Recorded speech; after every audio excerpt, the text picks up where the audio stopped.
Royal প্যালেসের ন্যায় light দিয়ে golden থিমে সাজানো হয়েছে পুরো প্রতীককুঞ্জ।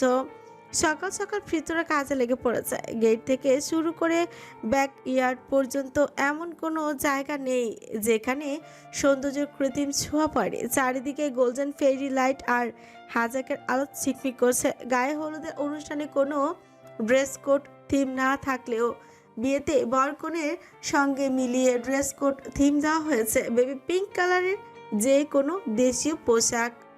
তবে সন্ধ্যা নাগাদই বাড়িতে মানুষের কলরব শুরু হয়ে গিয়েছে। বিয়ে বাড়ির স্বাদ আস্বাদনে সবাই ব্যস্ত, সেই সাথে হাতে হাতে কোমল পানীয় তো আছেই। সায়র, অর্ণব, এলিসা, ক্যাথলিন ওরা একসাথে দাঁড়িয়ে আড্ডা দিচ্ছে। একই রঙের বিভিন্ন কারুকাজে জাঁকজমক পোশাকে বিয়ে বাড়ির সবার নজর কাড়তে সক্ষম ওরা কজনে। সবাইকে বলে দেওয়া হয়েছে তারা কৃতিক কুজের ছোট সাহেবের বিলেত ফেরত বন্ধু বান্ধব। এক কথায় আজকের অতিথিদের মধ্যে সবচেয়ে বড় আকর্ষণই তারা। এছাড়াও মামির বাড়ির সবাই এসেছে আজ, এমনকি রেজাও আজ। রেজাকে বেশ হাসি খুশি লাগছে, চোখে মুখে গম্ভীরতার কপটতা কোনো কিছু লেশ মাত্র নেই ওর। রূপা আজ শাড়ি পরেছে আর মোগলের চাচা পাঞ্জাবি। বিয়ে উপলক্ষে ওদের জন্য আলাদাভাবে এই উপহারগুলো পাঠিয়েছিল কৃতিক নিজেই। মোগলের চাচা কিছুটা হাসি খুশি থাকলেও রূপার চোখ মুখ থমথমে, সমগ্র মুখশ্রীতে উল্টাতা বিরাজমান। হয়তো এখনো বিয়েটা স্বাভাবিকভাবে মেনে নিতে পারছে না মেয়েটা। অবশ্য নিতে পারারও কথা নয়, তবে তাতে যায় আসে না চাহারার। তিনি চাবির গোছা কোমরে ঝুলে বেশ খুশিতে দিব্যি ঘুরে ঘুরে ওর সাথে গল্প করে বেড়াচ্ছেন। সন্ধ্যা নাগা তৃতীয় এসেছে নিজেকে দামি দামি শাড়ি গহনে মুড়িয়ে পটের বিবিটি সেজে। সাথে তার বিলভড হাজবেন্ড খন্দকার সাহেব তো আছেনই। বড় বড় ভিআইপি গেস্টরা এখনও অনুপস্থিত, হয়তো সময়ের সাথে সাথে তারাও চলে আসবেন। যে সকল চুপচাপ ভিআইপি অতিথিরা উপস্থিত হয়েছেন তাদেরকেই আপাতত সময় দিচ্ছেন আজমেরি শেখ। বেশ কয়েকজন অফিস ক্লায়েন্টদের সাথে কুশল বিনিময় করায় তিনি যখন বেশ ব্যস্ত, ঠিক সেই সময় হুট করেই একজন প্রতিবেশী এসে তাদের কথার মাঝখানে ঢুকে কিছুটা উৎসুকী হয়ে আজমেরি শেখকে জিজ্ঞেস করল, আচ্ছা আপা, আপনার ছোট মেয়েটাকে তো দেখলাম না। ওকে দেখার খুব ইচ্ছে জানেন। আমাদের ছেলে আছে, ভালো ইঞ্জিনিয়ারে পড়ে। যদি বিয়ে দিতেন। মহিলা কথা শেষ করার আগে আজমের শেখ অপ্রস্তুত হয়ে এদিক ওদিক তাকিয়ে নিজের অ্যাসিস্ট্যান্টকে শুধালেন, কৃতিক কোথায়? এখানে নেই তো। আমি চাই না অনুর বিয়েতে কোনো রূপ ঝামেলার ঝাঁটি হোক।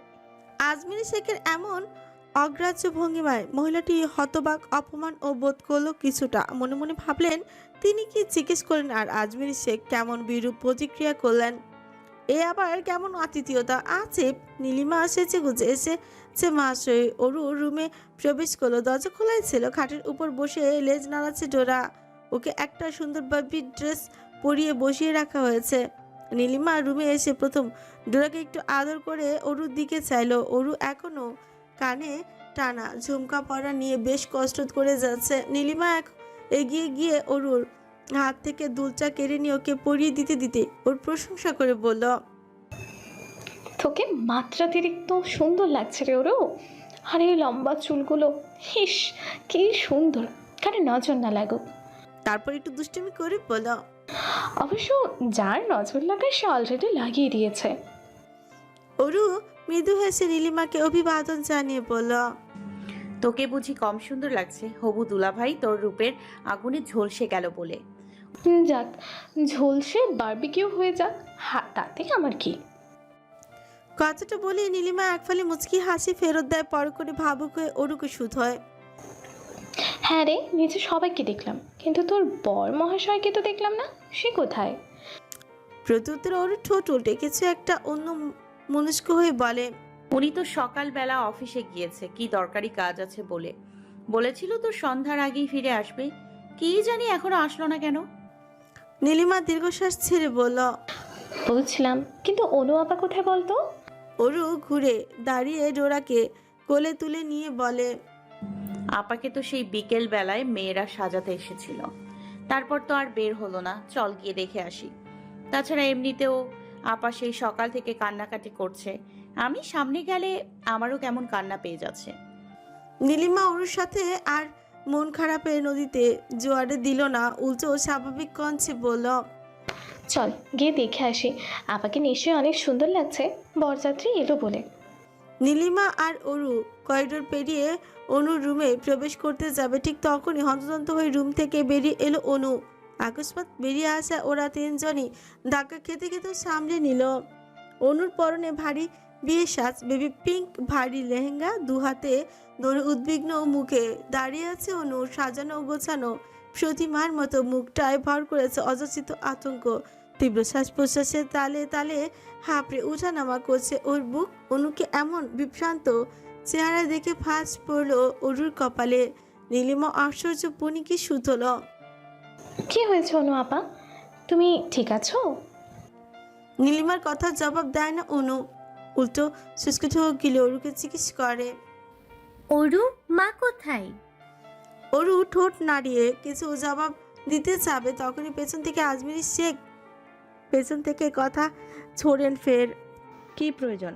বরযাত্রী এসে পড়েছে, তোমাকে নিচে যেতে হবে।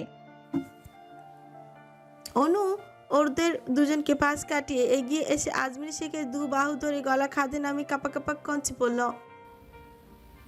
মা, আমার মনে হলো আমি ওই লোকটাকে দেখেছি, জানালা দিয়ে দেখেছি। অতিথিদের মাঝে দিব্যি দাঁড়িয়ে আমার দিকে তীক্ষ্ণ দৃষ্টিতে তাকিয়েছিল। হুট করে দেখে আমার আত্মা কেঁপে উঠেছে। আর আজমির শেখ মেয়েকে তৎক্ষণাৎ থামিয়ে দিয়ে গম্ভীর গলায় বললেন, অযথা কথা রাখো অনু, এমন একটা শুভ দিনে একটা শয়তানের কথা মুখে আনলে কোন আক্কেলে? তাছাড়া পুরো বাড়ি বডিগার্ড দ্বারা সুরক্ষিত, সন্দেহভাজন কেউ এলে নিশ্চয়ই আমাকে ইনফর্ম করা হতো। শুধু শুধু এসব ভেবে নিজের স্পেশাল দিনটাকে মাটি করো না তো। আমি আসছি, নিচে অতিথিরা অপেক্ষা করছেন। আজমির শেখের সামনে কয়েক কদম পা বাড়িয়ে ফের ঘুরে তাকিয়ে অরু আর নীলিমাকে উদ্দেশ্য করেই বলল, অনুকে নিয়ে জলদি এসো। প্রত্যেক বসে আছে ফুল সজ্জিত স্টেজে, চারিদিকে বিয়ে বাড়ি আমেজ। অতিথিরা সবাই কনেকে দেখার জন্য অধীর আগ্রহে বসে আছে। অমিত হাজির, তাকে কিঞ্চিত ক্লান্ত দেখালেও মুখে লেগে আছে এক চিলতে প্রাণোচ্ছল হাসি।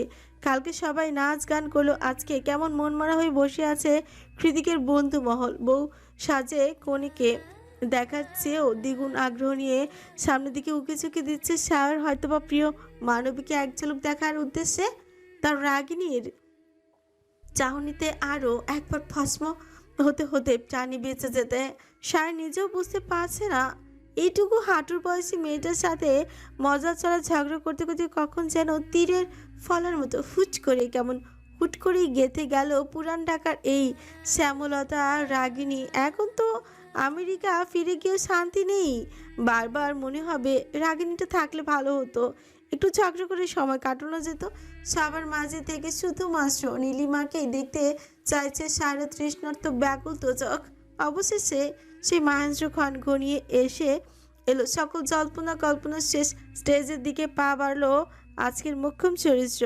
সবার দৃষ্টি চারদিকে নিক্ষিপ্ত আজকের অনুষ্ঠানের সবচেয়ে সুন্দরী রমণীটি, প্রত্যয়ের হবু স্ত্রী, ওর মনের রানী, ওর হৃদয়ের হরণী মিসেস অনন্যা এহসান। অরু আর নীলিমা, সাথেই ছিল অনুর, সেই সাথে আরও ছিল প্রত্যয়ের বোন আর আত্মীয় স্বজনরা। অনু ধীর পায় লেহেঙ্গা সামলে প্রত্যয়ের নিকট এগিয়ে আসছে। ফিনফিনে দোপাট্টা দিয়ে মাথায় এক হাত ঘোমচা চানা, তার আড়াল থেকেই অপার সৌন্দর্য ঠিকরে পড়ছে মেয়েটার। সত্যি দাঁড়িয়ে আছে অধীর আগ্রহে। অনুর এক একটা পদধ্বনি যেন প্রত্যয়ের বুকে আনন্দ আর উত্তেজনার ঝড় বইয়ে দিতে সক্ষম। অবশেষে প্রত্যয়ের ঝড়ো হাওয়ার মনে ইলশিগুড়ি বৃষ্টি নামিয়ে স্টেজে উঠে আসে অনু। প্রত্যয় নিজের এক হাত বাড়িয়ে তাকে সাদরে আমন্ত্রণ জানায়। অনু তা গ্রহণ করে এগিয়ে গিয়ে প্রত্যয়ের পাশে রাজকীয় জীবনে বসে পড়ে। যদিও বা ওদের দুজনার মাঝে ফুলের এক বিস্তার পর্দা ঝুলানো, কেবল 3 কবুলের পরই তা তোলা হবে। আর বর তখনই বউয়ের মুখ দেখবে, তার সত্যিকারের বউয়ের মুখ। ক্যাটারিংয়ের এদিকে সুস্বাদু খাবারের গন্ধে মোমো করছে চারিপাশ। ওদিকে এই মুহূর্তে কনের মুখ দেখা নিয়ে বরের বাড়ির সবাই ব্যস্ত। আর এদিকে বরের একবার জুতোটা আঁচলের তলায় লুকিয়ে চোরের মতন চারিপাশে উকি ঝুঁকি দিচ্ছে নীলিমা। নীলিমা এক কোণে দাঁড়িয়ে অনবরত দাঁত দিয়ে নখকে কাটছিল। তখনই হুচ করে কে যেন নিঃশব্দে কাঁধে হাত রাখলো ওর। আকস্মাৎ ঘটনায় চকিতে লাফিয়ে উঠে চোখ ঘুরালো নীলিমা। দেখতে পেল ওর দিকে কেমন সন্ধিয়ান দৃষ্টিতে চেয়ে আছে সায়র। সায়রকে দেখা মাত্র নীলিমা ছাঁচিয়ে উঠছে, ছাতখানা দাঁত খিচিয়ে বলে, এখানে কি চাই? সায়র নিজ ক্রিবাটা আরেকটু সামনে বাড়িয়ে নীলিমার চাকো চাকো চোখের পাতায় সন্ধিয়ান চোখ দুটো রেখে শুথলো। কাউকে খুঁজছো? নীলিমা ঠোঁট পাকিয়ে জবাব দিল। জি না, খুঁজলেও আপনাকে খুঁজিনি, জানতো আজাইরা। নীলিমার কথা গায়ে মাখলো না সায়র। মেয়েরা এমন একটু একটু ঝাঁচি কথা বলে, ওতে বেশি কিছু অসুবিধা নেই। অর্ণব কত শুনেছি এমন, থাপ্পড় খেতে খেতে ওর গালটাই বোধহয় বেঁকে গিয়েছে। তবুও তো শেষমেশ এলিসাকেই পেয়ে গেল। নীলিমা আর যাই হোক, থাপ্পড় মারার সাহস নিশ্চয়ই দেখাবে না। কখনোই না। জায়গাটা সরু, এদিক দিয়ে ক্যাটারিংয়ের লোকজন আসা যাওয়া করছে হরদম। নীলিমা সেখানে ঘাপটি মেরে দাঁড়িয়ে আছে, সেই সাথে সায়রও। নীলিমা চুপচাপ শান্ত মস্তিষ্কে দাঁড়িয়ে আছে দেখে সায়র ওর কানের কাছে মুখ নিয়ে নরম স্বরে শুধালো, এই মেয়ে আমেরিকা যাবে আমার সাথে? নীলিমা নিজ সুচুগল কুঞ্চিত করলো, বলল, কি? সায়র ফের আওড়ালো, বলেছি আমার সাথে নিয়ে যাব তোমায়। নয়তো এত রাগ কাকে দেখাবে তুমি? হ্যাঁ, তুমি তো রীতিমতো আমাকে মিস করবে। দেখা যাবে আমার উপর রাগ ঝাড়তে না পেরে তোমার বদ হজম হয়ে গেল, তারপর বমি, তারপর ডিসেন্ট্রি। কতটুকু শেষ করে চকিতে দাঁত দিয়ে জিভ কাটলো সায়র। পরক্ষণেই এদিক ওদিক না সূচক মাথা নাড়িয়ে মুখমণ্ডলে কৃত্রিম গম্ভীর ভাব চেনে বলল, নো ওয়ে, আমার জন্য কারো ডিসেন্ট্রি হবে? সেটা তো হতে পারে না। পুরো আমেরিকা জানে আমি ভারী সদয় হৃদয়ের মানুষ। তাহলে এই নির্দয় কাজটা কি করে করব আমি? কিছুতেই না। তোমাকে এমন ঘোর ডিসেন্ট্রি আশঙ্কার মধ্যে রেখে আমি তো কখনোই ও দেশে গিয়ে শান্তি পাবো না রাগিনী। তার চেয়ে তুমি বরং আমার সাথে। সায়র টেপ রেকর্ডারের মতো এক নাগারে কথা বলছে তো বলছেই, থামাথামির নামই নিচ্ছে না। এ পর্যায়ে এসে ওকে মাঝ পথে থামিয়ে দিল নীলিমা। ওর দিকে তীক্ষ্ণ দৃষ্টি নিক্ষেপ করে কট মুচিয়ে বলল, চুপ করবেন আপনি? তখন থেকে ডিসেন্ট্রি বলে আমার পেট খারাপ করে দিলেন। বলি, এসব বলতে আপনার মুখে কি বাঁধে না একটুও? সায়র বলতে চাইল, ডিসেন্ট্রি একটা প্রাকৃতিক সমস্যা, সেটা আবার মুখে বাঁধার কি আছে? তবে কথা আর এগোতে পারল না। আর তার আগেই ক্যাটারিংয়ের লোকেরা ধাক্কা খেয়ে নিজেকে সামলাতে না পেরে আচমকা পাপুসকে উঁচে পড়ল নীলিমার শরীরের উপর। অসাবধানতায় ওর হাত গিয়ে ঠেকলো নীলিমার মেয়েদিন লতানো উন্মুক্ত কোমরের ভাঁজে।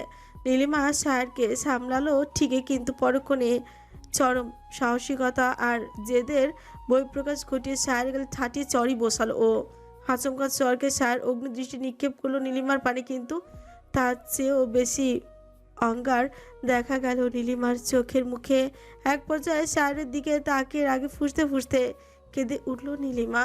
কিছু মানুষ আছে রাগ দেখাতে গিয়ে কান্না পেয়ে যায়, নীলিমা বোধহয় ওই ক্যাটাগরিতেই পড়ে। নীলিমা কাছে দেখে চোখ মুখ কিছুটা স্থির করলো সায়র। চারিদিকে চোখ বুলিয়ে নরম কণ্ঠে প্রশ্ন ছুড়ল, কাঁদছো কেন? কি হয়েছে? আই এম সরি, এটা ইচ্ছে করে হয়নি। আমি ইচ্ছে করে তোমায় ওখানে। সায়রের কথা না শুনে মাঝপথে চোখ মুছতে মুছতে গটগট পায়ে সেখান থেকে চলে গেল নীলিমা। নীলিমা চলে যেতেই কোথা থেকে যেন অরু এসে চারিদিকে উক্কি চুক্কি দিয়ে বলে উঠছে, আরে জুতোটা তো এখানেই পড়ে আছে। তাহলে নীলিমা কাঁদতে কাঁদতে ওদিকে কোথায় যাচ্ছে? সায়র তখনও সেখানে দাঁড়িয়ে এক দানে নীলিমার যাওয়ার পানে তাকিয়ে ছিল। অরু জুতোটা হাতে নিয়ে সায়রের দিকে তাকিয়ে অসহায় সুরে বলল, আর বলবেন না ভাইয়া, বিয়ে ঠিক হওয়ার পর থেকেই মেয়েটা শুধু শুধু কাঁদে, আশ্চর্য। অরুর কথাই যেন আকাশ থেকে পড়লো। সার তৎক্ষণাৎ চোখ বড় বড় করে শুধলো। কি বললে তুমি? নীলিমার বিয়ে ঠিক হয়েছে? কবে, কোথায়, কখন? অরু ঠোঁট উল্টে ভাবলেছেন কোনছে জানালো, এই তো আবার বিয়ের 2-3 দিন পরেই আকদ হবে। পরবর্তীতে পড়াশোনা শেষ হলে তুলে দেয়া হবে। সাড়ে গলাটা ধরে এসেছে। অরুর কথা আর পাছে ও আর দ্বিতীয় প্রশ্নটা করে উঠতে পারলো না। সাহস দেখিয়ে কেমন যেন পুরো দুনিয়া দুলছে ওর চোখের সামনে। তাই অরু আর দাঁড়ালো না, জুতোটা নিয়ে হেলে দুলে চলে গেল অন্দরমহলের দিকে। অন্দরমহলে ভেতরে প্রবেশ করে সিঁড়ি ছাপিয়ে দোতলার করিডোরে পা রাখতে থমকে গেল অরু। পা দুটো আটকে গেল সেখানেই। দক্ষিণের বাতাসে দোদুলমান জানালার দিকে মোমবাতিগুলো সব নিভে পড়ে আছে। সেখানে ছটান দাঁড়িয়ে নিকটনে ধোয়া ছাড়ছে এক দীর্ঘদেহী পুরুষ। লোকটা উল্টো হয়ে দাঁড়িয়ে আছে, তবে অরু তাকে চিনতে অসুবিধা হলো না খুব একটা। তাই খুব বেশি চিন্তা না করে সাহসা এগিয়ে গিয়ে পেছন থেকে লোকটাকে ডেকে উঠল অরু। অমিত ভাই। অমিত বন্ধু সুলভ আচরণ বরাবরই বিমোহিত অরু। কখনো এমন কোনো ঘটনা কিংবা আচরণ ওর নজরে পড়েনি যার কারণে অমিতকে এড়িয়ে যেতে হবে কিংবা ঘৃণার নজরে দেখতে হবে। তবুও সেদিনের ঘটনার পর কৃতিকের ভয়ে বলা চলে অমিতকে এক প্রকার এড়িয়েই চলেছে অরু। কিন্তু আজ তো সে বাড়ি বয়ে এসেছে, তার উপর বহুদিনের অসুস্থতার ছাপিয়ে একটুখানি সুস্থ হয়েছে লোকটা। সেই সুবাদে অমিতের সাথে নিজ থেকে কথা বলার জন্য এগিয়ে গেল অরু। অমিত ঘুরে তাকালো, অরু আন্তরিক হেসে শুধলো। অমিত ভাই এখন ঠিক আছেন? পায়ের কি অবস্থা? অরুর প্রশ্নে এক টুকরো হাসি ঠোঁটের আগায় খেলা করে গেল অমিতেরও। অতঃপর হেসে জবাব দিল অমিত। এখন ঠিকঠাক? তোমার কি খবর? নোবেলটা কত দূর এগুলো? অমিতের প্রশ্নে জবাব দেওয়ার সুযোগ হলো না অরুর। তার আগেই ওর চোখ গেল দমকা হাওয়ায় নিভে যাওয়া মোমবাতিগুলোর দিকে। ও তাড়াহুড়ো করে অন্য পাশ থেকে আরেকটা জ্বলন্ত মোম নিয়ে এসে লম্বা চুলগুলোকে কাঁধের একপাশে রেখে জানলার কাছে আয়েশ করে বসে তখন নতুন উদ্যমে জ্বালাতে শুরু করলো মোমবাতিগুলো। কাঁচা হাতে মোম জ্বালাতে জ্বালাতে অরু আর খেয়ালই করেনি অমিত এখনো আছে না চলে গিয়েছে।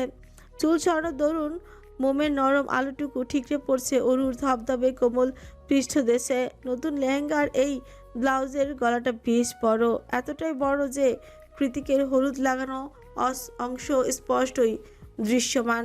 এরকম অপ্রত্যাশিত অথচ আকাঙ্ক্ষিত দৃশ্য দেখেই চোখ আটকে গেল অমিতের। লোবাতুর কামুক চোখ দুটো ঘুরে ফিরে আটকে যাচ্ছে ওই একই জায়গাতে। অরুর প্রতি খারাপ আগ্রহ, লালসিত কিংবা দুশ্চরিত্র মনোভাব কোনো কালেই ছিল না অমিতের। বরাবরই মনের এক কোণে অরুকে নিজের সহধর্মী, নিজের অর্ধাঙ্গিনী বানানোর ক্ষুদ্র প্রয়াস করেছে আড়ালে আবচালে। কিন্তু এই মুহূর্তে নিস্তব্ধ রাতে ওর সভ্য পুরুষত্বটা কোথায় যেন যাচ্ছে ক্রমশ। অমিত নির্লজ্জের মতো অরুর দিকে তাকিয়ে আছে। ওর শুষ্ক ঢোক গেলছে বারে বারে। শুধু ভাবছে অরুর এই নরম তুলতুলে শরীর অবধি পৌঁছাতে গেলে কতটা বাধা অতিক্রম করতে হতে পারে, ঠিক কতটা। আমি যখন অরুর দিকে তাকিয়ে আবেশিত ঘোরে বিভোর, সেই ঘোরের মাঝে ফুচ করে কপাল কুচকে গেল ওর অস্ফুটে। অমিত অরুর পিঠের দিকে হাত বাড়িয়ে বলে হচ্ছে, কি লেগে আছে হলুদ হলুদ? এখানে হলুদ কে লাগালো? অমিতের হাতটা অরুর পিঠ অবধি ছুঁই ছুঁই, হয়তো বা মেগা সেন্টিমিটার দূরত্ব তখনও আবিষ্ট, আবার তার কমও হতে পারে। ঠিক তখনই হুট করে একদম আকস্মাৎ ঝড়ের গতিতে বাজ পাখির মতো ছো মেরে ওর হাতের কবজিটা শক্ত করে চেপে ধরল কেউ। আচমকা ঘটনাতে অপ্রস্তুত হয়ে গেল অমিত। সে সাথে কিছুটা ভয় পেল। ভীষণ কেটে যেতেই অরুর থেকে চোখ সরিয়ে হাতের চাপে ওর কবজিটা ভাঙার জন্য উদ্যত হওয়া লোকটার দিকে উদ্দেশ্যে সামনে দৃষ্টিপাত করলো অমিত। পিঠের উপর অচেনা হাতের আলতো স্পর্শ অনুভব হতেই সিটিয়ে গিয়ে তাড়াহুড়ো করে চুলগুলো দিয়ে পিঠ ছেড়ে দিল অরু। তারপর হকচকিয়ে পেছনে ঘুরে ঘাড় ঘুরিয়ে তাকাতেই অজানা ভয় হৃদয়ে নেড়ে উঠল ওর। তৎক্ষণাৎ শুকনো ঢোক গিলে কয়েক কদম পিছিয়ে গেল অরু। দেখলো ওর সামনে অমিতের কবজিটা চেপে ধরে চোয়াল শক্ত করে দাঁড়িয়ে আছে স্বয়ং জায়ান্ট কৃতিক। পুরো বাড়ি ভর্তি সকলে বেবি পিঙ্ক থিমের জামা কাপড় পরে থাকলেও কৃতিকের পরনে এখনো ব্ল্যাক স্যুট। এক হাতে কিছু ফাইল দেখে বোঝা যাচ্ছে মাত্র অফিস থেকে ফিরেছে সে। আর এই মুহূর্তে আগ্নেয়গিরির দাবানলের মতো হুড় করে আগুনের লিলিহান জ্বলে উঠছে ওর সমগ্র মস্তিষ্ক জুড়ে। কৃতিক এখন কিন্তু সুকুশলী, যার ফলস্বরূপ নিজের মেজাজ তাকে সুকৌশলে সামলালো ও কয়েক মুহূর্তে বাদে অমিতের হাতটা আস্তে করে ছেড়ে দিয়ে গভীর অথচ মসৃণ আওয়াজে প্রশ্ন ছুড়ল অমিতকে। কি করছিলে তুমি এখানে? অতিথিরা তো সব নিচে অপেক্ষা করছে। কৃতিকের কথার পেছনে অমিত আমতা আমতা করে মাথা চুলকে বলল, এই তো স্মোক করতে গিয়ে এসেছিলাম, তারপর হুট করেই ওর সাথে দেখা হয়ে গেল, তাই না ওরও? অরুর দিকে তাকিয়ে ফিক করে হাসলো অমিত। পরক্ষণেই কৃতিকের দিকে তাকিয়ে পুনরায় অমিত বলল, আমি নিচে গিয়ে দেখছি কাজী সাহেব এলো কিনা, তোমরাও চলে এসো কেমন? অপ্রস্তুত ভঙ্গিতে কতটুকু শেষ করে দ্রুত পদধ্বনিতে দোতলা ত্যাগ করে অমিত। অমিত চলে গিয়েছে কে জানে, নিজের গাড় ফুটিয়ে অরুর সামনে এসে কোনোরূপ কথা কিংবা জবাব দিতে ছাড়াই ওর গালে নিজের সর্বশক্তি প্রয়োগ করে চর বসালো কৃতিক। চরটা এত জোরে ছিল যে অরুর চুলের 5 ক্লিপটা ছিটকে পড়লো অদূরে। থাপ্পড়কে গালে হাত দিয়ে কাঁপা কাঁপা গলায় কাইকুই করে অরু বলে, আমি এই চুপ, শাট ইউর ফাকিং মাউথ। কৃতিকের রক্তিম চোখ আর কঠোর ধমকে আরেক দফা কেঁপে উঠল অরুর ছোট্ট শরীরটা। এই মুহূর্তে জবাব দেওয়া কিংবা কষ্টে নয় বরং ভয়ে কাঁপছে অরু। তবে ওর দোষ তো কোনোই নেই, সেটা কৃতিককে বোঝাতে হবে তো।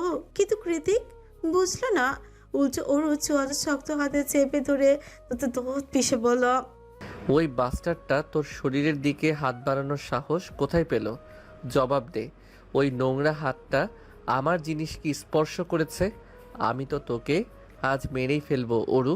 তুই জানতিস আমি কতটা খারাপ, তাহলে কলিজায় এত সাহস কোথা থেকে এলো?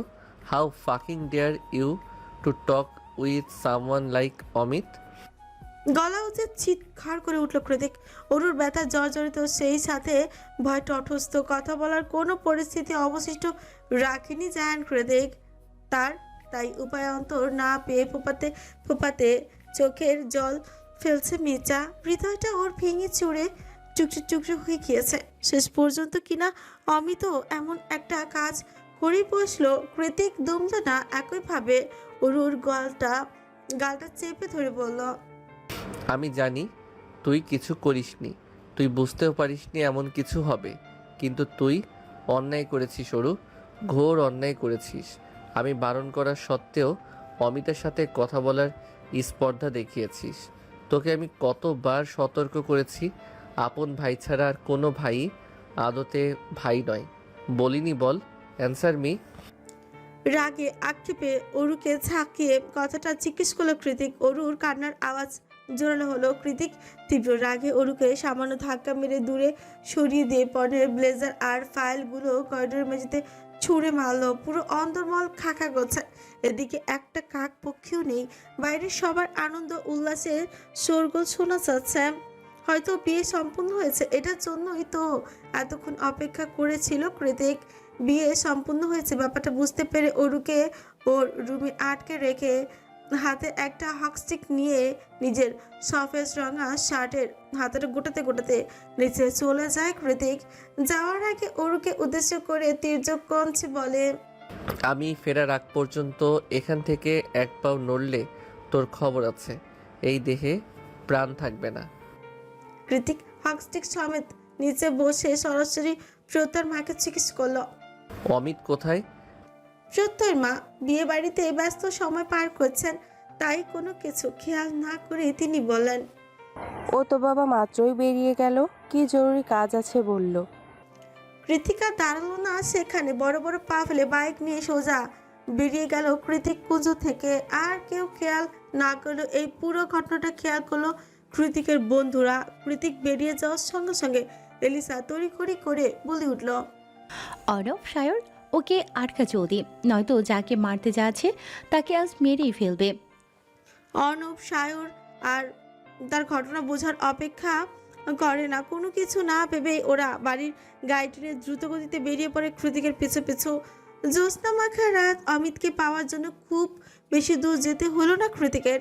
মহল্লা ছাড়ানোর আগেই অমিতের সাদা চওচা গাড়িটা ধরেই ফেললো ও কৃতিকের চোখে গাড়িটা পড়ার সঙ্গে সঙ্গে কোনো কিছুর আশঙ্কা না করেই একেবারে অমিতের গাড়ির সামনে গিয়ে স্ট্যান্ড করলো বাইক। মাথার হেলমেটটা খুলে বাইকের পেছনে থেকে হকস্টিকটা নিয়ে গাড়ির জানালায় করা নাড়তেই জানালার কাচ নামালো অমিত। জানালার কাচ নামাতেই কৃতিকের থমথমে মুখটা থেকে কিছুটা হতবাক চাহনি নিক্ষেপ করে অমিত বলে উঠছে, কৃতিক, তুমি এখানে? গাড়ি থেকে নামো আগে বলছি। অমিত কিচ্ছু না ভেবেই ধীর পায়ে গাড়ি থেকে নেমে এলো। অতঃপর কৃতিকের হাতের হকস্টিকের দিকে তাকিয়ে আশ্চর্য হয়ে বলল, কি হয়েছে? কৃতিক জবাব দিল। I am sorry Amit. এরপর আর কোনো কথা নয়, সরাসরি অমিতকে হকস্টিক দিয়ে আক্রমণ করে বসলো কৃতিক। কয়েক ঘা শক্ত প্রহার শরীরে আশ্রে পড়তে কিছুটা চলে পড়ল অমিত, কিন্তু ও নিজেও তো ছেড়ে দেওয়ার পারছিল না। যথেষ্ট বলবান পুরুষ অমিত। কিছুদিন আগের অ্যাক্সিডেন্টের কারণে শক্তির কিছুটা ক্ষয় হলো, এতটাও দুর্বল নয় সে যে কৃতিকের হকস্টিকের প্রহারে বিপরীতে ও চুপচাপ গুটিয়ে বসেই থাকবে। এবং সেই শক্তিরই বহিঃপ্রকাশ ঘটালো অমিত। উঠে গিয়ে শক্ত হাতের ঘুষি ছাড়লো কৃতিকের নাক বরাবর। তৎক্ষণাৎ নাক ফেটে রক্ত বেরিয়ে এলো ওর। কৃতিক সেটা আলগোছে মুছে নিয়ে চোঁচ কামড়ে আঙুলের ইশারায় অমিতকে বলল, good job, just hit me, না হলে তোমাকে মারতে আমার অনুশোচনা হচ্ছে। You fucking psychopath. কথাটা আওড়াতে ওকে মারতে গিয়েও মারল না অমিত। থেমে গিয়ে উঁচু চিল্লিয়ে বলে উঠল, কেন মারছো তাহলে? কিসের শত্রুতা আমার সাথে তোমার? কৃতিক অমিতকে পুনরায় হকস্টিক দিয়ে মারতে মারতে বলল, I am sorry Amit, but তুমি খুব বড় মিস্টেক করে ফেলেছ। জানতে চাও সেটা কি? অমিতের শরীর ফেটে রক্ত বেরোচ্ছে, তবুও চোখে মুখে একরাশ কৌতূহল নিয়ে কৃতিকের পানে চাইলো অমিত। কৃতিক চোয়াছক্ত করে বলে উঠল, আজ যে মেয়েটার দিকে তুমি নোংরা চোখে চেয়েছিলে, যার শরীরে লালসা করে হাত বাড়িয়েছিলে, ওই মেয়েটা আমার বিয়ে করা বউ, আমার সম্পত্তি, আমার heartbeat, even she is my everything bastard.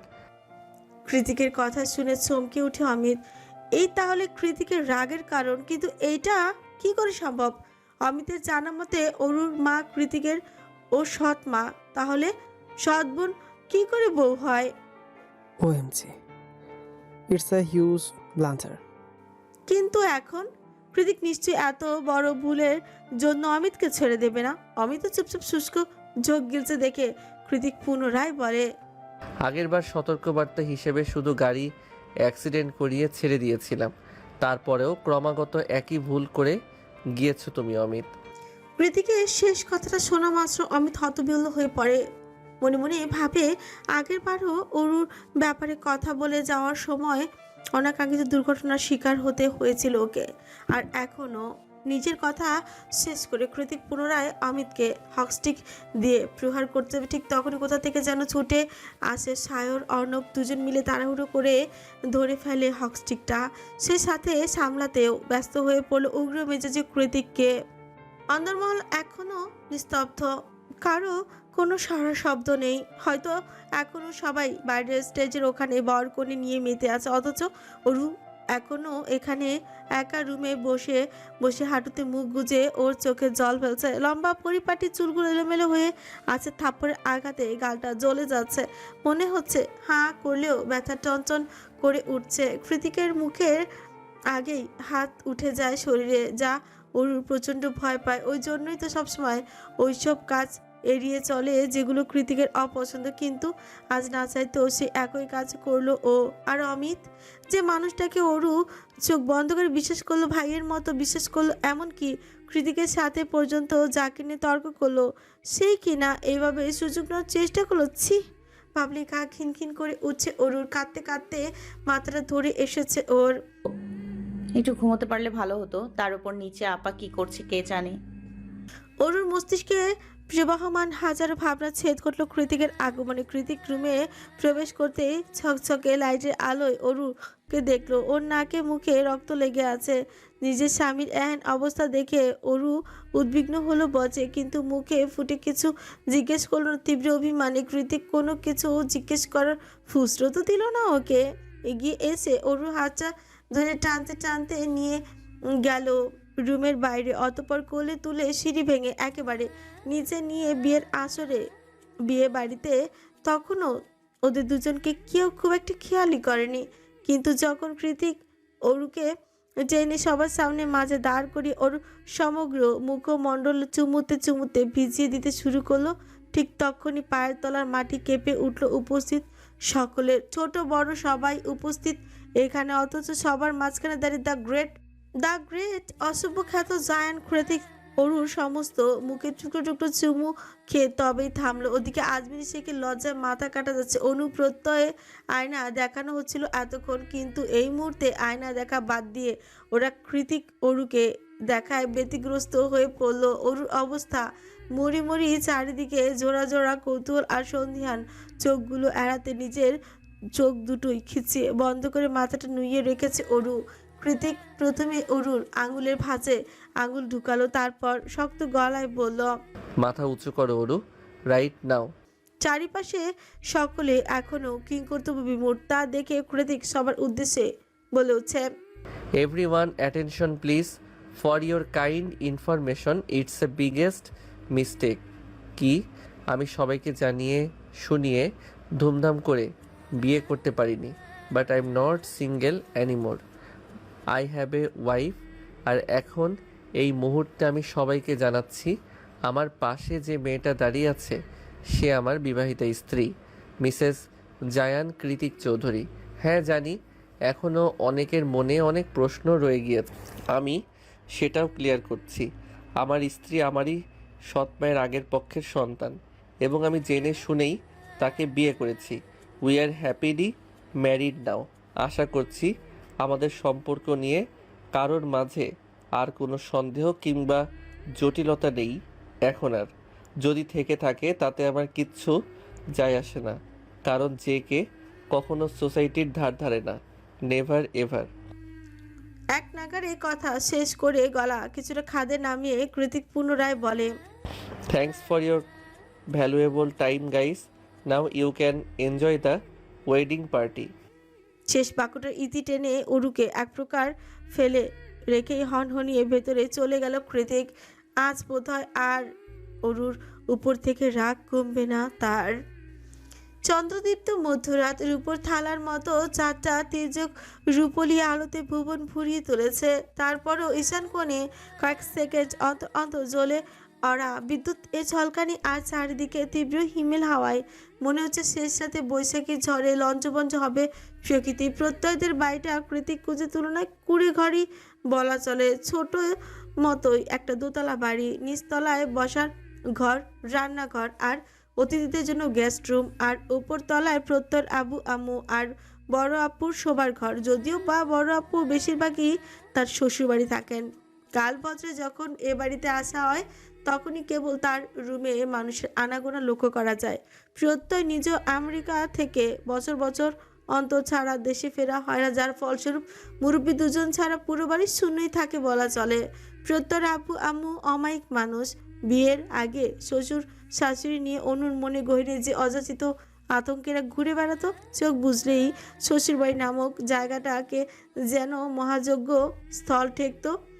ঠিক সেই সকল ভুল ধারণাকে এক দর্শনে বিনাশ করেছেন প্রত্যয়ের আব্বু আম্মু।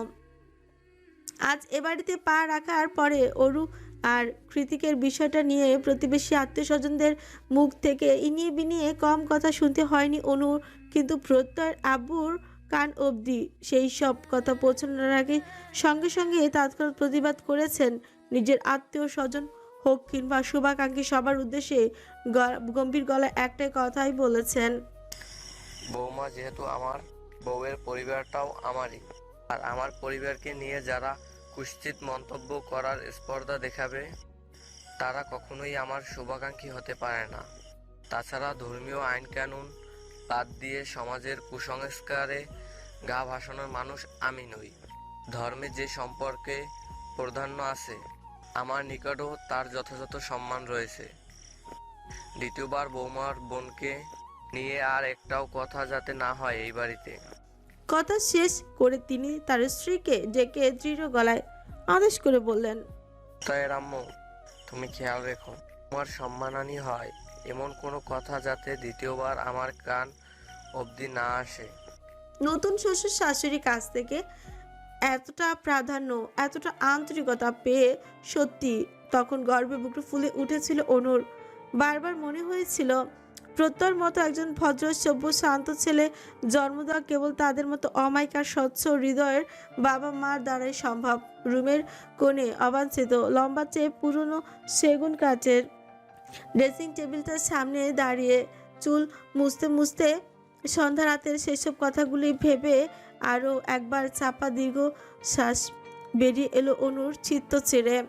প্রত্যয়ের রুমটা একতলা কিংবা দোতলা নয়, বাড়ির একমাত্র ছেলে হিসেবে সম্পূর্ণ আলাদা ডেকোরেশনে করে চিলেকোঠার ঘটে প্রত্যয়ের রুম হিসেবে বরাদ্দ করা। প্রত্যয় যখন দেশে ছিল তখন থেকেই চিলেকোঠার ঘরটাই ওর, আর এখন ওদের বিয়ের প্রথম বাসর রাতের আয়োজনও করা হয়েছে এই ঘরেই।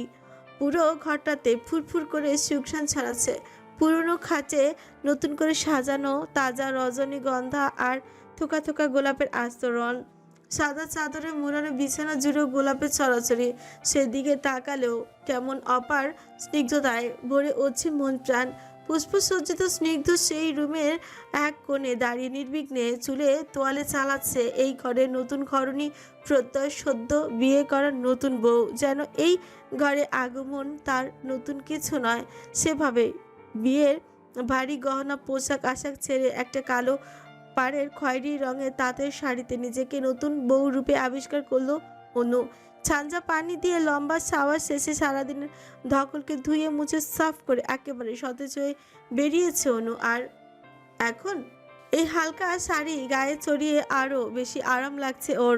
শাড়ির ব্লাউজটা ব্যাকলেস, যার দরুন একটু একটু অস্বস্তিও হচ্ছে। এমন একটা আট পরে শাড়ির সাথে এমন শরীর উন্মুক্ত ব্লাউজ কে কিনলো ভেবে পায় না অনু। বাবার মতো সময় ও নষ্ট করে না অবশ্য, তার কারণ ওর মাথায় এই মুহূর্তে ঘুরপাক খাচ্ছে অন্য একটা প্রশ্ন। বারংবার মানুষ পটে ভেসে উঠেছে সেই তীক্ষ্ণ ক্রু ভয়ানক চোখ দুটো। অনুর মনে আছে ছোট্টবেলায় এই চোখ দুটোকে ভীষণ ভয় পেত ও, আর এখনো পায়। কিন্তু হঠাৎ করেই এতগুলো বছর পরে কোথা থেকে উদয় হলো সেই মানব? কেনই বা ফিরে এলো ওদের শান্তশিষ্ট নিরিবিলি জীবনে? ওদের জীবনে তো মানুষটার কোনো অস্তিত্ব নেই এখন। তাহলে আজকের দিনে কেন বা দেখা দিল সে? এটা কি কেবলই অনুর মোটিভসম নাকি অন্য কিছু? অনুর ভাবনার জগতে পর্দা টেনে যায় প্রত্যয়ের আগমনে। প্রত্যয় একটু অন্যমনস্ক হয়ে রুমে প্রবেশ করে। আত্মীয় স্বজনদের অধিকাংশ কর্মজীবী হতে যে যার মতো ফিরে গিয়েছে সবাই। বাড়িতে আপাতত আপু আর হাজবেন্ড ছাড়া কেউ নেই তেমন। সবাইকে এক এক করে বিদায় দিতে দিতেই রুমে আসতে আসতে এত রাত হয়ে গেল প্রত্যয়ের। তারপর কৃতিক কল করেছে কয়েক ঘন্টার জন্য হলেও কাল অফিসে যেতে হবে ওকে। শেয়ার হোল্ডারদের সাথে ইম্পর্টেন্ট মিটিং রয়েছে। তার চেয়ে বেশি চিন্তার বিষয় হলো কাল জামাই শাশুড়ি একসাথে নিজেদের প্রজেক্ট লঞ্চ করবে। কি জানি কি হবে, কি করবে বা এই দুজন হট টেম্পারকে একই সাথে সামলাবেও কি করে? চিন্তায় মাথায় ভোপো করছে প্রত্যয় রুমে ঢুকতেই অসম্ভব মিষ্টি সুখ জানে ওর। চোখ দুটো আবেশে বন্ধ হয়ে এলো। ফুল মোমবাতি, সেই সাথে পরিচিত নারীর গায়ের গন্ধ মিলে মিশে পুরো ঘরটা সরবে মোমো করছে। অনু সেই গন্ধটা আরও একবার নাক চিরে দীর্ঘ নিঃশ্বাসে সাহায্যে ভেতরে পুরে নিল প্রত্যয়। তবে আজ আর এই সৌরভ ওর নাকে নয়, ওর হৃদয় গিয়ে লাগছে।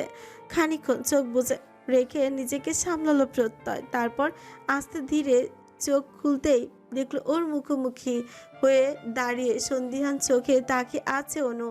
হাতে তার সেই দিনে সে ছোট্ট বক্সটা। প্রত্যয় বক্সটার দিকে ফ্রিকোয়েশন করে তাকালো অনুসূত হয়ে। আপনার কি ঘুম পেয়েছে প্রত্যয় সাহেব? চশমাটাও দেখি পরেননি। ঠিকঠাক দেখছেন তো আমায়?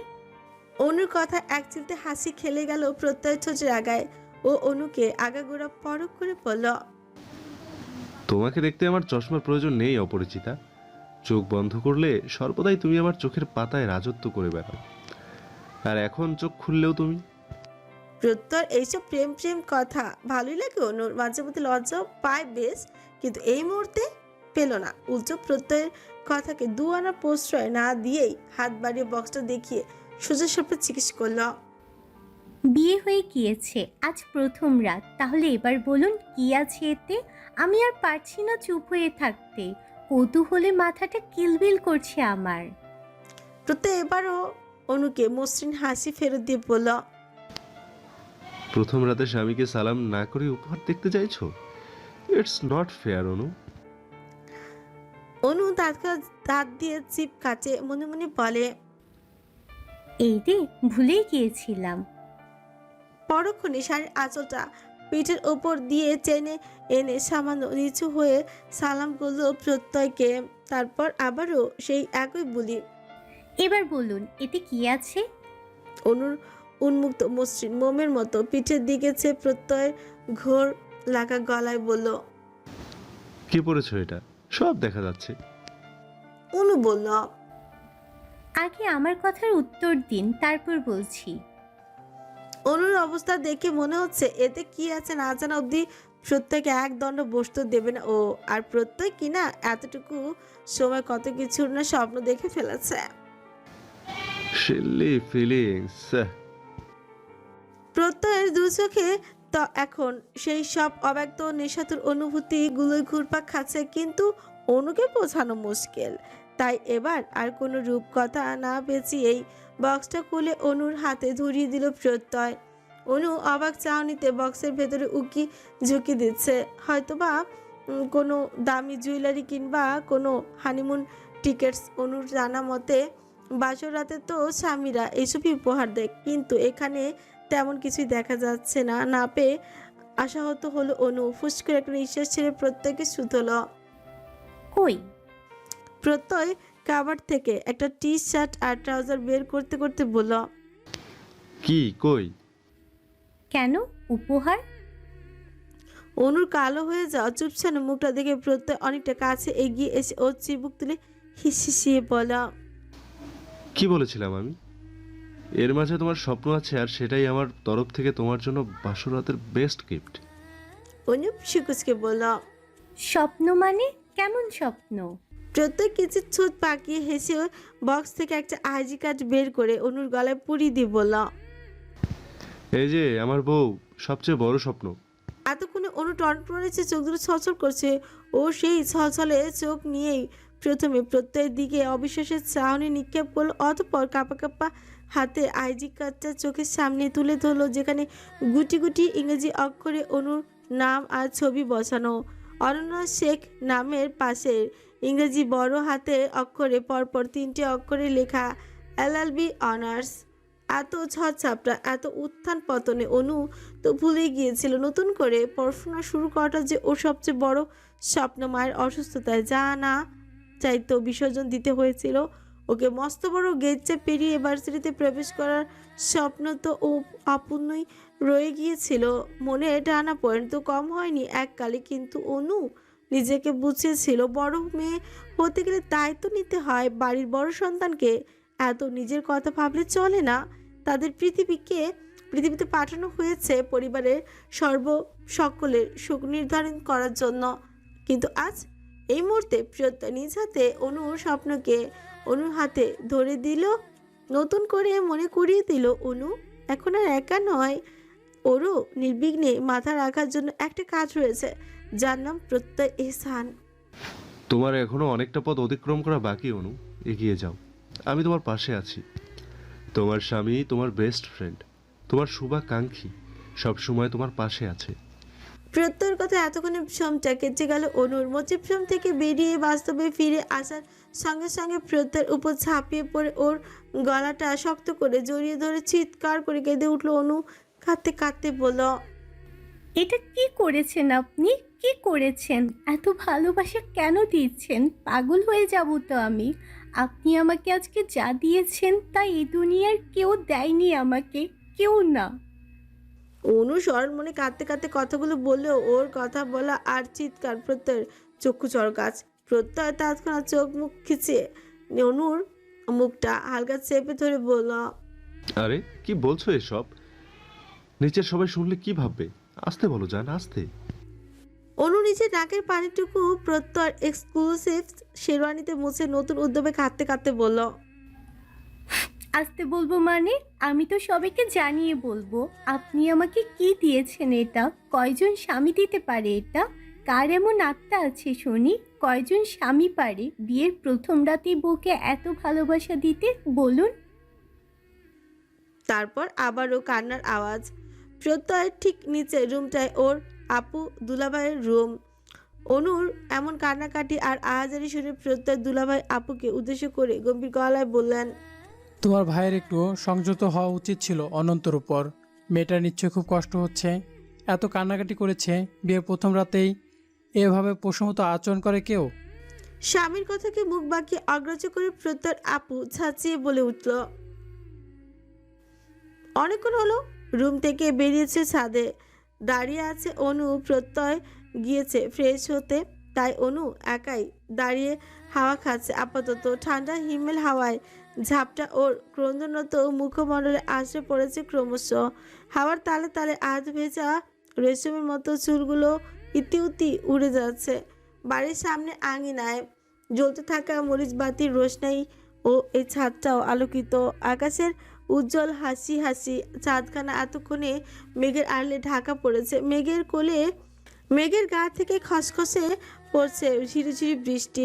বাতাসের তোপে সেই ঝিরিঝিরি বৃষ্টি খুব একটা গায়ে লাগছে না, যদিও বৃষ্টি ছড়া ফুটো আকাশের দিকে তাকিয়ে আজ অনু তৃপ্তির ঠেকুর তুলছে। ভীষণ তৃপ্তিতে অজানা তারকা রাজিদের উদ্দেশ্যে মনচা বারবার চিৎকার করে বলতে চাইছে, শুনেছ তোমরা? পৃথিবীটা এতটাও খারাপ নয়, শুধু বদলে দেওয়ার জন্য একটা মানুষ প্রয়োজন, এই যা। অনু যখন অদূরে দাঁড়িয়ে আকাশ পানে যে মনের খুশিতে মন দিয়ে চিৎকার করছিল, ঠিক তখনই সেই মুহূর্তে নিজের উন্মুক্ত বাঁকানো কোমরের খাঁচায় শীতল দুটো হাতের স্পর্শ শিরশিরি করে উঠল অনুর সর্বাঙ্গ। একটু কেঁপে উঠে অনু পেছনে ঘুরতে যাবে, তার ফুসরত দিল না প্রত্যয়, বরং আরো শক্ত করে ওর কোমরটা চেপে ধরে নিজের সাথে মিশিয়ে দাঁড় করালো অনুকে। তারপর ওর কাঁধে চিবুক ঠিকিয়ে শুধলো। তোমার ইমোশনের পাল্লায় পড়ে রাত তো শেষ হয়ে যাচ্ছে ম্যাডাম, এবার একটু ইমোশনটাকে সামলাও, আমি যে বেসামাল। অনু সাদা মনে বলল, রাত তো শেষ হবেই, রাত না শেষ হলে দিনের আলো ফুটবে কি করে শুনি?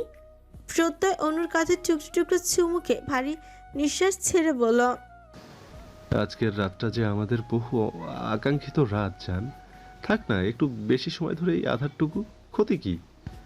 অনু নির্বাক। প্রত্যয়ের অবাধ্য স্পর্শ ওর গলা জড়িয়ে আসছে, শরীরের তরুণে বয়ে যাচ্ছে শিহরণ জাগানো নাম না জানা এক সাইক্লোন। ও খুব করে চাইছে প্রত্যয়ের হাত দুটোকে স্থির রাখতে, কিন্তু পাচ্ছে না। প্রত্যয়ের হাত দুটো অবাধে বিচরণ করছে অনুর সমস্তটা জুড়ে। অনু কোনো মতে ছাদের প্রাচীলটা শক্ত করে দুহাতে খামচে ধরে মাথা নুয়ে রেখেছে। প্রত্যয় চোখ বুজে অনুর ঘাড়ে মুখ ডুবিয়ে দিতেই এক পর্যায়ে তীব্র সংকোচে ঘুরে দাঁড়িয়ে প্রত্যয়ের বুকে মুখ লুকোলো অনু। প্রত্যয় বোধহয় আজ এসব লজ্জা টজ্জা পছন্দই হচ্ছে না, তাই অনুকে খুব একটা আশকারা না দিয়ে ওর ঠোঁটের ভাঁজে নিঃসংকোচে নিজের আধিপত্য বিস্তার করলো প্রত্যয়। এরপর সবাইকে সেভাবেই অনুকে কোলে তুলে নিয়ে পায়ে পায়ে এগিয়ে গেল ওদের সাজানো গোছানো চিলে কোঠার ঘরের দিকে। অনু বেশ কসরত করে প্রত্যয় ঠোঁট দুটো থেকে ছাড়া পেয়ে অস্ফুটে শুধলো, কোথাও নিয়ে যাচ্ছেন? প্রত্যয় দ্রুত গতিতে পুনরায় অনুর অধর যুগলে অধর ডুবি হিসিয়ে জবাব দিল, তোমার লজ্জা ভাঙাতে। শেষ রাতে তীব্র বর্ষণের চারিদিক কর্দমাক্ত। আজকেও আবহাওয়া বেশ শীতল, হয়তোবা এই বর্ষা আবহাওয়াটা এবার বেশ কয়েকদিন দীর্ঘস্থায়ী হবে। স্টেট আমেরিকার মতো দেশ থেকে ফিরে পুরান ঢাকার এই ভাঙাচোরা পিচঢালা রাস্তা ধরে হাঁটতে বেশ বেগ পেতে হচ্ছে শায়রের। স্পন্সরশিপ থেকে পাওয়া পায়ের লাল সবুজ ট্যাগ লাগানো গুচ্ছি ব্র্যান্ডের জুতাটাও কাদায় মাখামাখি, যা দেখে এই মুহূর্তে এই কাদায় বসে ছুট ফুলিয়ে কাঁদতে ইচ্ছে করছে শায়রের। চিপাগুলি নিবাসী ওই ঝাঁঝলা মেয়েটাকে কান ধরে টেনে এনে এইসব দেখে বলতে ইচ্ছে করছে, দেখ রাগিনীর বাচ্চা, দেখ তোর জন্য আমার লেটেস্ট ব্র্যান্ডের জুতোটার মান ইজ্জত কাদায় ডুবে গড়াগড়ি খাচ্ছে, তবুও রাগ দেখাবি? কথায় কথায় মুখ ঝামটি দিবি, কথায় কথায় মুখ ঝামটি দিবি। কিসের এত তেজ তোর? এইটুকুনি চুনোপুটির মতো শরীর আবার আমাকে তেজ দেখায়। হুম। এক মনে হাঁটতে হাঁটতে কখন যে চিপাগুলি নিবাসী সেই রাগিনীর বাড়ির সামনে এসে থামলো তা টের পায়নি সায়র নিচেও। যখন গন্তব্য যখন এখানেই, তাহলে জানা অজানা দিয়ে কি বা আসে যায়। সায়রেরও যায় আসলো না। ও আজ আর উকিঝুঁকিও দিল না। অনেকটা নিশ্চিত হয়েই হাঁটি হাঁটি পাপা করে এগিয়ে গিয়ে বাইরের সিঁড়ি বেয়ে তরতরিয়ে উঠে গেল নীলিমাদের শ্যাওলা পড়া ছাদে। আজকে আর নীলিমা নাচ করছে না ঘুঙুর সমেত। ছাদে এলেও সেগুলো আপাতত অযত্নে ছাদের এক কোণায় মুখ থুবড়ে পড়ে আছে। আর নীলিমা ছাদের পাঁচিলে কোনোই দিয়ে ভর করে দু হাতে কপাল ছিকিয়ে দেখে মনে হচ্ছে কোনো এক অস্থির ভাবনা বিভোর হয়ে আছে মেয়েটা। নীলিমা কি নিয়ে ভাবছে তা বোধগম্য হলো না সায়রের। তাই ও পেছন থেকে আচমকা ডেকে উঠছে নরম গলায় বলল, নাচবে না আজহার? আমি তো দেখতে এলাম। নীলিমা চমকে উঠল না, তড়িঘড়ি করে পেছনেও চাইল না। ভাবটা এমন যেন ও সায়রের উপস্থিতি টের পেয়েছে। বাতাসের সাথে ভাসমান সায়র সায়র গন্ধটা নীলিমা বুঝতে পেরেছে। আদতে তেমন কিছু কিনা কে জানে। তবে নীলিমা আপাতত আস্তে ধীরে ঘুরে তাকে চোয়ালটা শক্ত করে সায়রকে বলে উঠছে, কি চাই? আবার কেন এসেছেন? সায়রের গায়ে লাগলো না নীলিমার চরম তিক্ত কথাগুলো। ওর এতদিনে বোঝা হয়ে গিয়েছে অর্ণব কেন এত নির্লজ্জ। সায়র নিজেও এই মুহূর্তে অর্ণবের পন্থাটায় অবলম্বন করলো। নীলিমার কথাতে ভ্রুক্ষেপ না করে এগিয়ে গিয়ে নীলিমার সামনে দাঁড়িয়ে বুকের বাঁ পাশে হাত রাখলো। অতঃপর কোনো রূপ কপটতা না করে কাতর কঞ্চে বলল, কেন যেন সকাল থেকে বুকটা জ্বলে যাচ্ছিল, অযথাই দম আটকে আসছিল। চোখ দুটো দারুণ তৃষ্ণার্ত। কেন যেন মন বলছিল তোমার দেখা পেলে সব অসুখ এক নিমিষে সেরে যাবে। তাই সবার অগোচরেই তোমার কাছে ছুটে এসেছি নীলিমা। কেউ জানে না আমি এখানে। সায়র নিজের অভিব্যক্তি প্রকাশ করতে গিয়ে এই প্রথম নীলিমার নামটা উচ্চারণ করলো, যা নীলিমাকে অবাক করে দিতে সক্ষম। নীলিমা অবাক হয়ে চট করে সায়রের চোখে চোখ রাখলো। সায়র আবারও বলে, চেয়ে দেখো, এখন আমি পুরোপুরি ফিট। আই থিঙ্ক আমার অসুস্থতার মোক্ষম কারণটাই তুমি। তোমাকে বোধহয় আমার লাগবে। সায়রের কথায় নীলিমার কপালে সূক্ষ্ম চিন্তার ভাঁজ পড়লো। তৎক্ষণাৎ প্রশ্ন ছুড়ে শুধ হলো, লাগবে মানে? আমি কি জড়বস্তু নাকি? আর তাছাড়া আমার... নীলিমার কথাকে মাঝপথে আটকে দিয়ে সায়র শান্ত চোখে তাকিয়ে দৃঢ় গলায় বলল, আমি বলেছি লাগবে, তার মানে লাগবে। তুমি আমাদের ফ্রেন্ডস জোনটাকে যতটা শান্ত আর নিরিবিলি ভাবো, আমরা ততটা সভ্য প্রজাতির নই। সব কটার ব্যাকগ্রাউন্ড উত্তপ্ত কয়লার মতোই দগ্ধ। খুব বেশি নড়াচড়া করতে এসো না, পুড়ে যাবে তাহলে। নীলিমা বুঝলো না সায়র কথার আগা মাথা। তবে সায়র যে বেশ সাবলীল ভাষায় শান্ত স্বরে ওকে হুমকি দিচ্ছে সেটা খুব ভালো মতোই ধরতে পেরেছে ও। এই মুহূর্তে কারো মুখের রানী দুজন দুজনের চোখের দিকে তাকে নীরবতা পালন করছে। ওরা হয়তোবা দুজন দুজনের চোখের ভাষা পড়ে ফেলার বৃথা চেষ্টা চালাচ্ছে। তবে ওদের এই দীর্ঘক্ষণে চোখাচোখির অবসান ঘটিয়ে হুট করে ছাদে চলে আসে নীলিমার আব্বাজান তাইয়েব জামান। তিনি ভেতরের সিঁড়ি ভেঙে উপরে উঠতে উঠতে হাঁপানো সুরে বললেন, আমাজান বাজার নিয়ে আইছি, রাতের খাওয়ানটা। তিনি বাক শক্তি হারিয়ে ফেললেন তখন দেখলেন অচেনা এক সুদর্শন যুবক তার ছাদে দাঁড়িয়ে তার দিকে হতবিহ্বল চোখে তাকিয়ে আছে এই মুহূর্তে। তাইয়েব জামান মোটা ফ্রেমের চশমার ফাঁক গলিয়ে সায়রকে আগাগোড়া পরখ করে গভীর গলায় বললেন, ওই মিয়া তুমি ক্যাঠা? এই মহল্লায় তো তোমারে আগে দেখি নাই, মাগার চেনা চেনা লাগতাছে।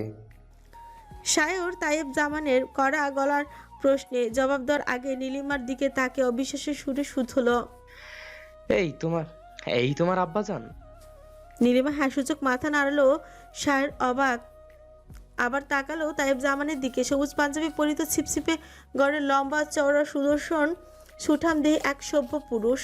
চোখে মুখে কিঞ্চিত গাম্ভীর্য আর রাজবাড়ি ভাব থাকলো। এ মোটেও সায়রের ভাবনা ধারে কাছেও নেই। সায়র তো ভেবেছিল নির্মাণ আব্বাজান নিশ্চয়ই পেট মোটা গোফলা কুচকুচে কালো দেখতে কোনো পালোয়ান হবে হয়তো। যে সারাদিন সাদা লুঙ্গি ধরে ধরে পান চিবোয় আর ওকে ধরে মেরে তক্তায় বানিয়ে ছেড়ে দেয়, কিন্তু এই লোককে তো যথেষ্ট ভদ্রলোক মনে হচ্ছে না। মিলো না? সায়র হতাশ, ভারী হতাশ। সেই হতাশা থেকে সায়র মলির মুখে অবিশ্বাসের সুরে ঠোঁট চলছে। আরো একবার প্রশ্ন করলো নীলিমাকে। উনি আসলেই তোমার বাবা তো? সায়রের কথা এবার তেলে বেগুনে জ্বলে উঠলো নীলিমা। তেতু গলায় বলল, আশ্চর্য, এ আবার কেমন কথা? দেখছেন আমার আব্বাজান, তাও ভুলভাল বকে যাচ্ছেন। ওই মিয়া, আমার লগে কথা কও তুমি। আমাগো সাথে কি কাম তোমার? নীলিমার আব্বাজানের প্রশ্নে সায়র একটু গলা খাকারি দিয়ে বলে, মানে আঙ্কেল, পানি খেতে আসছিলাম, রাস্তা দিয়ে যাচ্ছিলাম তো। সাহেব জামান বুঝতে পারার মতো করে মাথা হালকা নাড়িয়ে বলল, এইটা আগে কইবা না? আহো তাহলে নিচে আইসা পানি খাইয়া যাও। এরপর নীলিমাকে উদ্দেশ্য করে তিনি বললেন, আম্মা যান, মেহমানরে পানি দাও। নীলিমা হাসুচোখ মাথা নাড়িয়ে সারের দিকে ঘাড় ঘুরিয়ে গলা খাদে নামিয়ে বলল, আসুন। নিচে গিয়ে সায়র সবার আগে নীলিমার রুমে প্রবেশ করে। পুরো রুমটা গার্লি জিনিসপত্র দিয়ে ভরা। চারিদিকে চোখ বুলিয়ে সায়র বুঝতে পারে নীলিমা এক্সট্রা কারিকুলামের অ্যাক্টিভিটিস অনেক। তার চেয়েও বেশি গুছানো আর পরিপাটি ওর রুম। ছবি আর ক্যানভাস ও রয়েছে রুমের এক কোণে, যেখানে সূর্যের অর্ধেক পেন্টিং এখনো অসম্পূর্ণ ক্যানভাস দেখে সারে বোধগম্য হলো দেয়াল জোড়া প্রজেক্টগুলো তাহলে নীলিমা নিজেরই হাতে আঁকা। আসলেই মেয়েটা চ্যালেঞ্জেস। এক পর্যায়ে এসে নীলিমাকে সূর্যের সঙ্গে তুলনা করে বসলো সায়র। মনে মনে হাজারটা বাহাবা দিয়ে বলল, যেমন তেজ তেমন তার গুণ, কিন্তু নীলিমার আম্মা কোথায়? সায়রের মাথায় প্রশ্নটা আসতেই রুমে প্রবেশ করে নীলিমা। হাতে ছোট্ট ট্রে, তাতে এক বাটি ক্ষীর, এক গ্লাস পানি। নীলিমা সামনে এসে দাঁড়ালে সায়র পানির গ্লাসটা নিতে নিতে বলল, ক্ষীর কে বানিয়েছে? নীলিমা থমথমে মুখে উত্তর দিল, আমি। তৎক্ষণাৎ পানির গ্লাস রেখে ক্ষীরের বাটিতে হাত দিল সায়র। নীলিমা চেয়ে আছে একদানে। সায়র গপাগপ করে ক্ষীর খেতে খেতে মৃদু হেসে বলল, আমার লাইফের বেস্ট ক্ষীর এটা। নীলিমা ও ঠোঁট কামড়ে সামান্য হাসলো, যা সায়রের দৃষ্টিগত হওয়ার আগেই আবারও উবে গেল। সায়র খেতে খেতে আবারও প্রশ্ন করে বলল, আচ্ছা, শাশুড়ি আম্মা না মানে তোমার আম্মা কোথায়? নীলিমা কোনরূপ দুঃখ প্রকাশ না করে স্বাভাবিক ভাবে বলল, আম্মা নেই। আমার ছোট ভাইয়ের জন্মের সময় আম্মা দুনিয়া ত্যাগ করে। তারপর থেকে আমি, আব্বা আর নয়ন মিলেই আমাদের পরিবার। ওই জন্যই তো আমি দূরে কোথাও। নীলিমা মাঝপথে কিভাবে যেন থেমে গেল। সায়র ওকে আশ্বস্ত করে বলল, হ্যাঁ বলো। নীলিমা পুনরায় বলতে আরম্ভ করলো, ওই জন্য আব্বার ভাইয়াকে ছেড়ে আমি দূরে কোথাও যেতে পারবো না। যার সাথে আমার বিয়ে ঠিক হয়েছে সে আমার মহল্লারই। এত কাছাকাছি দেখে বিয়ের প্রস্তাবে আর না করিনি। হয়েছে, থাক। বিয়ের পরে এত বাপের বাড়ি নিয়ে ভাবলে হয় না। দরকার পড়লে তোমার 14 গোষ্ঠী আমেরিকা নিয়ে যাব। কি? ক্ষীরের বাটিটা ঠাস করে ট্রেতে রেখে কথাগুলো বলল স্যার। অতঃপর ঝকঝক করে গ্লাসের পানিটুকু শেষ করে উঠে দাঁড়ালো। নীলিমাকে শুধলো, তোমার আব্বাজান কোথায়? নীলিমা আঙুল উঁচিয়ে বসার ঘরের দিকে দেখিয়ে দিল। স্যার বড় বড় পা ফেলে তায়েব জামানের সামনে গিয়ে দাঁড়ায়। তায়েব জামান তখন পেপার পড়ে ভীষণ মনোযোগী। সায়র তার হাত থেকে ছবির পেপারটা নিয়ে পাশে টেবিলে রেখে পায়ে হাত দিয়ে সালাম করতে করতে মনে মনে বলল, খুব শীঘ্রই আপনাকে বড়সড় একটা ঝটকা দিতে যাচ্ছি আব্বাজান। আশা করি আল্লাহ আপনাকে ধৈর্য ধারণ করার ক্ষমতা দান করবেন। আমিন।